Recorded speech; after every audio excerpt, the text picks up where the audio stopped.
Anyone who regularly works with photography or videography knows just how incredibly important proper lighting is and the effects that can be achieved with light alone. The problem, many lights are unfortunately unsuitable for such applications because they may simply be too dim, emit an unpleasant color temperature, or even produce flickering light in videos. For this reason, I have brand new video and photo lights from the manufacturer Zhiyun for you today, specifically a selection from their Cinepeer series. We're going to find out what these powerful yet compactly priced LED lights have to offer, how they perform in practice, and whether an investment is worthwhile for you. If you haven't already, make sure to subscribe to this channel and turn on notifications so you don't miss any videos. You can find the current prices of these devices to help support my work in the video description below. Thank you very much for your support, and with that, let's dive in after the intro.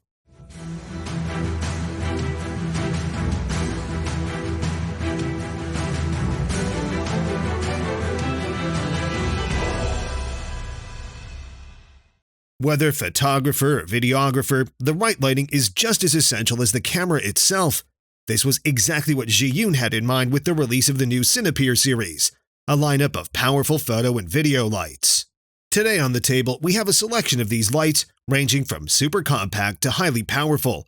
We'll be taking an in-depth look at what these lights truly offer and whether an investment is worth it. But first, let's start with the contents of the box.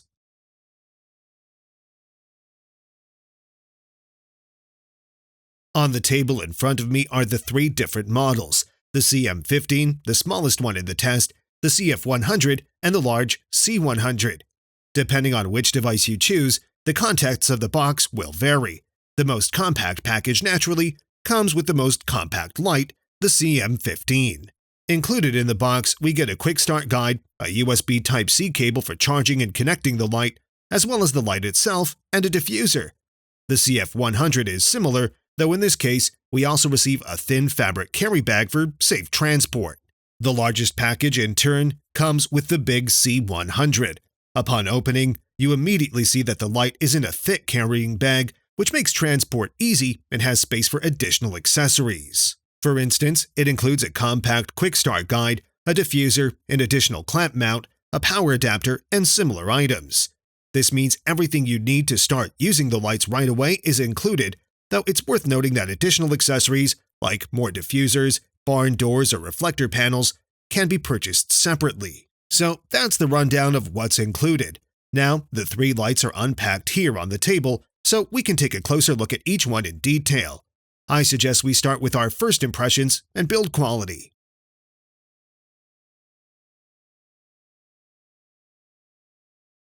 On this point, I have to admit that Zhiyun has really outdone themselves. All three lights are crafted to an impressively high standard. In terms of manufacturing, I couldn't find any flaws. All three lights are extremely precisely made, no sharp edges, no leftover plastic bits, uniform seams, and so on. In terms of build quality, all three devices are excellent. The choice of materials is equally impressive, although there are some differences among the three lights. The main material is, of course, lightweight plastic to save on weight.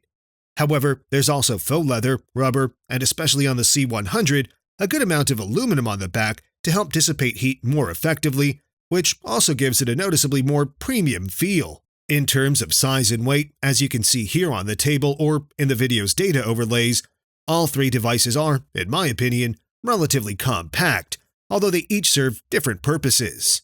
These two lights at the back are hybrids, meaning they can be used both as stationary and handheld devices, while this smaller light at the front is mainly used as a handheld or on-camera video light. Weighing in at just around 140 grams, this light is lighter than a typical smartphone, so compact that it can be fully covered with both hands, making it easy to fit into any pocket or mount on any camera. It's super portable and always ready to provide optimal lighting. Compared to these two larger lights in the background, the small CM15 has the huge advantage of being incredibly small and compact, allowing it to be directly mounted on a camera as a video or photo light. For this purpose, it has a small 1/4-inch internal thread on the bottom, just like the other two lights in the background, allowing us to mount the light directly on the camera using a hot shoe. The two lights in the background also feature a 1/4-inch internal thread located on the bottom of the CF100 and on both the top and bottom of the C100. Additionally, the standard package for the C100 includes a practical quick-release clamp, making it easy to mount and unmount the light with a single motion. All three lights can therefore be mounted effortlessly on any tripod, allowing good lighting without needing additional tripods or similar equipment. Another major advantage of these three lights is their controls, or more precisely, the built-in mini displays. All three lights feature several small buttons and dials on the back or bottom, which allow you to navigate through the menu and adjust settings. Admittedly, it may be a bit confusing at first until you get the hang of it and can navigate the menu smoothly. One of the biggest benefits, however, are the mini displays, where you can see each setting visually. Yes, the displays are admittedly very small, but I find them sufficient for easily reading the settings. These displays are essential as all three lights offer a wide variety of modes and settings that would be impossible to navigate without a visual display.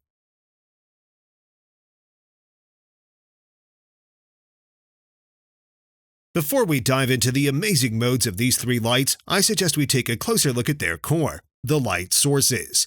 Naturally, all three are LED lights. The LEDs are located on the front and come pre-equipped with frosted plastic covers, acting as a diffuser.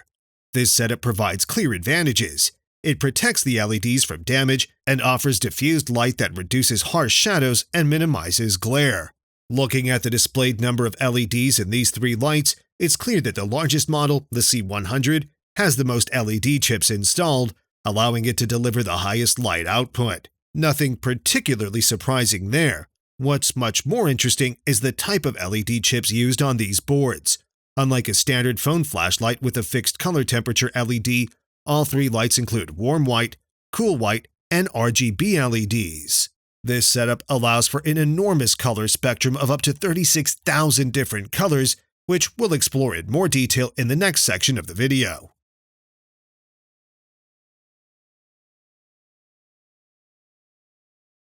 The most important aspect of a photo and video light is its light output and the corresponding color temperature. Thanks to the LEDs in these three lights, we can adjust the color temperature in increments of 100 Kelvin using the dials on the back.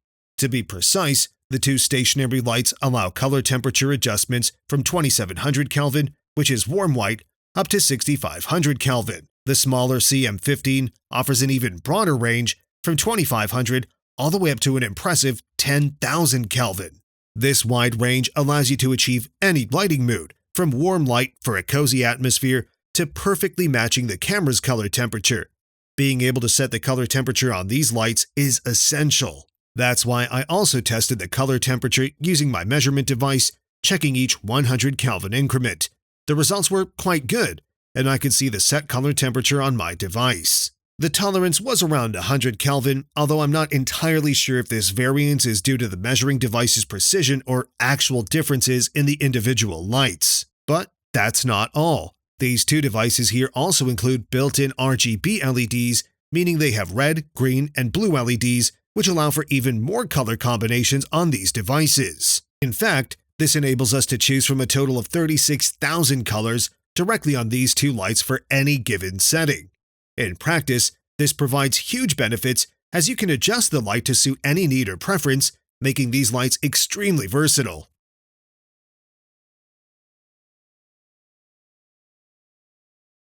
Just as important, if not more so, is the power output. So, what kind of light output do these three devices actually offer? Basically, the more LEDs there are, the higher the light output we can expect from each lamp. The CM15 has the lowest output with a total power of 15 watts, which is already quite impressive for such a small, compact light. In contrast, the two tube lights in the background each have a maximum output of 100 watts. To match this level of light output using regular 100-watt incandescent bulbs, I'd need about 10 of them to achieve the same brightness that these two devices can provide.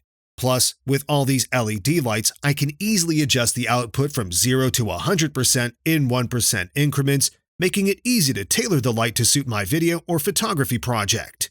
According to the manufacturer's specifications, the light output of these three lamps is a remarkable 1,280 lux for the small CM15, 2,610 lux in turbo mode for the larger CF100, and up to 3,870 lux for the large C100. Naturally, I tested this for you with the lux meter, measuring each light individually. I can confidently say that the specifications align with real-world results as the listed outputs are achievable in practice. In other words, the manufacturer isn't claiming unrealistic values that are impossible to achieve. The strong light outputs I mentioned are indeed replicable in practical use. This means that these three lights provide excellent illumination both indoors and outdoors. The only factor to keep in mind is the role of reflectors, as they can have a significant impact on the light's directional intensity. Depending on how the reflectors are oriented, the light can be more spread out or focused. This allows me to increase the light's intensity in specific spots if I want the light to be more concentrated. Alternatively, with all models, I can easily attach a diffuser or softbox to produce much softer light with less shadowing. So truly, the possibilities here are limitless.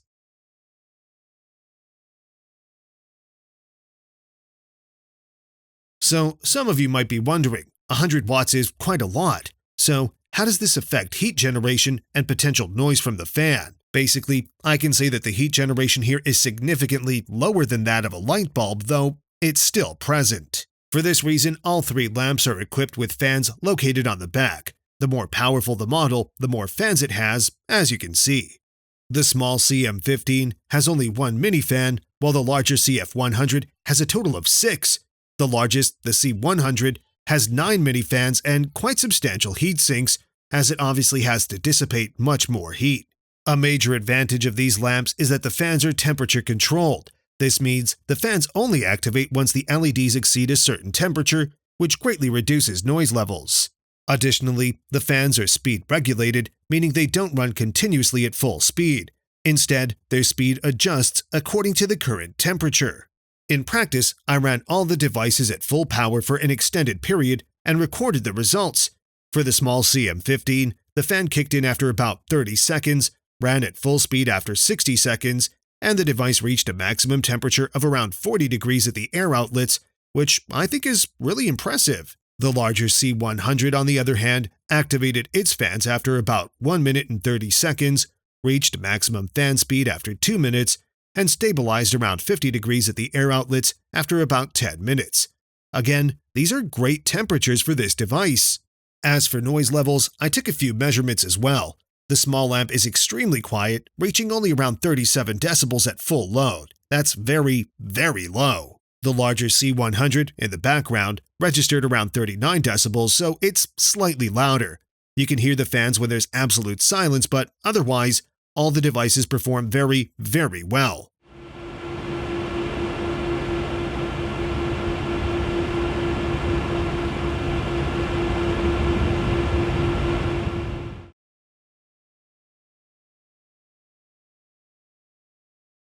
Another crucial point, since these are portable lights, the built-in battery matters. How large is it? How long does it last? And how long does it take to charge? At this point, I have to say there are quite noticeable differences between all three models. Naturally, the smallest lamp also has the smallest battery, with a single lithium-ion cell providing 2600 mAh in this device. The larger CF100 contains 6 cells, each with 2600 mAh, followed by the biggest one in the test, which also has 6 lithium-ion cells, but with 4500 mAh each. At the highest setting, the small CM15 runs for about half an hour. The CF100 also lasts roughly an hour. In turbo mode, this drops to about 30 minutes. The largest C100 manages around 45 to 60 minutes before it needs to be recharged. In terms of recharging, I think all three lamps are really impressive. They each have a USB Type-C port, allowing me to easily recharge them with this universal cable. But that's not all. I can also power these devices continuously via USB Type-C with power delivery as long as I use a sufficiently powerful adapter that provides a steady 100 watts. Alternatively, the two tube lamps also have an additional DC power port where I can connect the included 100-watt adapter to keep them constantly powered. They can also be charged while in use, which is a feature that some models on the market unfortunately don't support. The charging time for the smallest model is about 1.5 hours on average, around 3 hours for the CF100, and about 3.5 hours for the largest C100 to be fully charged. Again, a high-power adapter is needed. Another advantage is that during mobile use, you can connect a power bank to these lamps to significantly extend their capacity, which I personally find extremely convenient. And now we come to a final conclusion. Overall, I really have to say that the new Cinepeer LED lights have more than impressed me in practical use. These lights offer numerous advantages for both photographers and videographers, which really pay off in practice. The video lights are extremely compact, making them easy to transport and ready to use right away. With 100 and 15 watts respectively, they provide enough power to ensure good lighting both indoors and outdoors. The battery life is also satisfactory. For those who want to use the lights for longer periods or continuously, there's the option to power them with a power bank or the included adapter, making them more portable for extended use. Not to mention, the USB Type-C charging option makes these lights super versatile. So if you're looking for a compact photo or video light with not only high brightness output but also a wide range of features, I can give these a strong recommendation. Alright, that's all from me. I hope you enjoyed the video. If you did, feel free to give it a thumbs up to support my work. You can find current prices for these devices to support my channel in the video description below. Thanks a lot for your support. If you haven't yet, be sure to subscribe and activate the bell so you won't miss any future videos. And with that, take care, stay healthy, and see you next time. Bye!